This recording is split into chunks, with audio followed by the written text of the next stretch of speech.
Bonjour tout le monde, bienvenue dans ce nouveau Market Recap. Donc aujourd'hui, c'était la première journée que je tradais depuis le début février. À cause j'avais de l'école puis des examens, j'avais arrêté de trader. Mais là, on a une semaine de congé, donc je vais en profiter pour trader. Donc premièrement, en rentrant dans la journée d'aujourd'hui, on était au all-time highs. Donc je m'attendais pas forcément à ce qu'on baisse vite. Parce que quand on est au all-time highs, généralement on continue un peu à monter avant de redescendre. Mais là, ici, j'avais aperçu sur le daily qu'on avait une manipulation très claire du marché. Donc, si tu vas du haut jusqu'au bas de la manipulation, ça te donne ta zone de -2 puis -2,5. Ça, c'est une très bonne zone pour voir jusqu'à où que le marché va se rendre avant de se retourner. Donc, là, on était justement dans cette zone-là. Si on descendait sur le 4 heures, on pouvait apercevoir qu'on était dans une très belle buy side of the curve.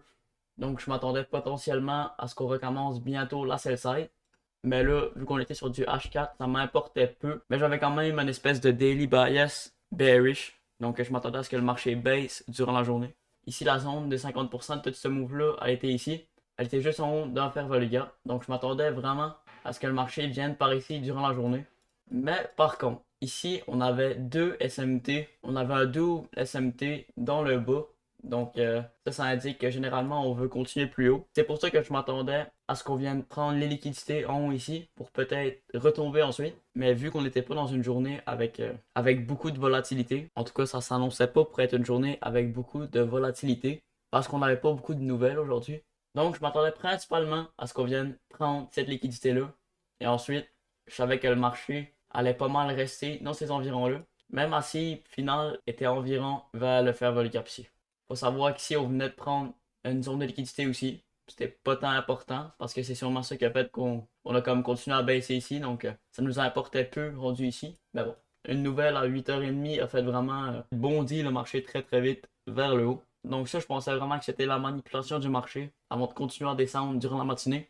Mais c'est pas exactement ce qu'on a fait. Donc, maintenant qu'on a à peu près tout vu ce qu'on a à voir sur les plus hauts time frames, je pouvais descendre sur le 1 minute. Mon premier trade que j'ai pris, c'était un long ici justement. Ça, c'était après la nouvelle de 8h30. On pouvait voir ici que le marché montait tranquillement. Ici, le marché a formé un plus haut. Mais quand on commençait à hésiter ici, je m'attendais vraiment à ce qu'on vienne pogner cette liquidité-là avant de retomber ensuite. C'est pour ça que quand j'ai vu le premier faire Volga, je suis rentré ici. Mais malheureusement, le TP est pas venu se faire prendre. Donc j'ai arrêté le trade à peu près par ici parce que je m'attendais fortement à ce que si on venait pas prendre le TP, le marché allait sûrement comme retomber après. Ici en plus c'était quand même un bon trade parce que justement il était 10h pile, puis il me semble qu'il y avait une nouvelle à 10h pile. Donc le marché aurait tout simplement pu continuer follow avec une grosse bougie au ciel. Donc j'étais confiant sur ce trade-là. C'est pas forcément un mauvais trade. Par contre dessus je pense que j'ai juste fait comme plus 50 cents. Ça a bien commencé le compte, mais ensuite ça a un peu retombé. Ici, j'avais noté un inverse Furvaliga. Ben, c'était pas tant important. Et on est comme retombé dedans. Ben, ça changeait pas grand chose à ma direction de la journée. Fait que, il était pas tant important. Je m'attendais pas à ce qu'on rebondisse dessus forcément. Mais donc, si on continuait ici, on pouvait voir qu'on était revenu à la zone de 50% de tout ce move-là ici. En plus de ça, ici, on commençait un peu à faire un beau modèle de Power of Tree qui a une manipulation en haut. Et je m'attendais fortement à une distribution comme ça ici jusqu'à la sell side. Donc quand on est venu prendre le haut, je suis rentré à peu près au milieu du fair value gap. Mais comme on peut voir ici, en un peu moins d'une minute, mon stop loss avait été pris. C'était pas un mauvais trade. Je pense que ça sera refait, je le reprendrai encore. Donc ça c'était pas le pire des trades. Ici ça faisait en sorte qu'on était à 3 hauts de suite. Donc là j'avais vraiment un bias pour aller plus bas. Je m'attendais vraiment à ce qu'on aille plus bas. Ici, malheureusement, après on est venu prendre une petite liquidité ici. Là, je m'attendais sérieusement à ce qu'on revienne à ce bas ici. Mais malheureusement, j'ai manqué mon entrée dans le fair value gap ici. Donc, j'ai manqué mon entrée au tick près. Mais il me semble que ça donnait pas un bon RR. J'aurais probablement mis mon stop ici. Et ceci. Ah, ben quand même 2,47. Je m'attendais à pire. Mettez ici. Mais par exemple, j'aurais mis mon stop loss ici ou ici. Ça donnait quasiment un ratio négatif. Donc c'était pas le trade idéal.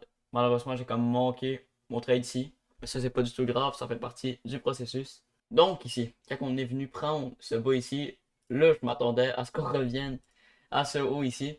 Peut-être qu'aujourd'hui, j'avais trop des idées un peu irréaliste en vue du marché. Peut-être que je m'attendais trop à avoir une action claire du prix, fait qu'on n'est pas dans une bonne journée pour avoir une action claire. C'est pas le meilleur jeudi pour mettre tout le risque sur la table. Mais bon, c'était quand même des pas si pires trades que ça. ça m'a donné une petite leçon aujourd'hui. Ça faisait quasiment un mois que j'avais pas tradé. Donc, ça m'a remis en forme un peu. Ça m'a remis les idées en place pour la semaine prochaine.